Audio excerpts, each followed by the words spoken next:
అన్న కోటన్న నీకు నమస్తేని. మీరు ఒక నటనకు నిఘంటువు లాంటి వారే. మీరు మమ్మల్ని విడిచి పోయారనుకున్నారు. మీ సినిమాల రూపంలో మా వద్దే ఉన్నారు. అన్న కోటన్న, వయసుకు మేము మీ మనవని ఏజెంతోళ్ళం కూడా కాదు, కానీ మిమ్మల్ని చూస్తే కోటన్న అనాలనిపిస్తుంది. మీరు అన్ని తరాల నటులకు నిఘంటువు లాంటి వారు. విలనిజంలో విపరీతాన్ని, అసలు షాడిజం, జనాలు కోపం తెచ్చుకునే విధంగా విలనిజం, కామెడీలో కడుపుబ్బ నవ్వించడం, ఎమోషన్లో ఇక మీరు మేము చెప్పే వయసు కాదు. అన్న కోటన్న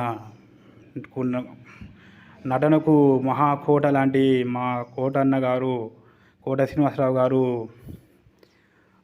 వారిని ఆ దేవుడు తన దగ్గరికి చేర్చుకున్నాడు.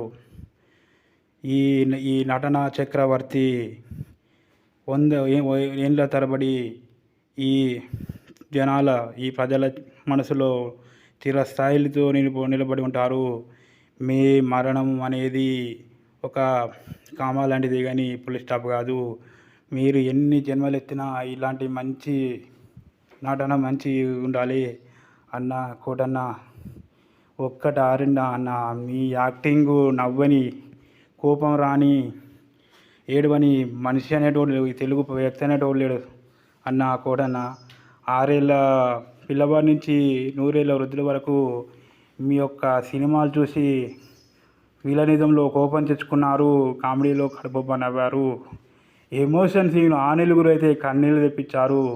మీరు నటనకు నిఘంటువు, మా నటనకు ఆలయం, మహాకోట. కానీ మీకు ఆ దేవుడు బాధనిచ్చాడు. కొడుకును కళ్ళ ముందే కొడుకు మీకు చాలా బాధాకరం అనిపించింది.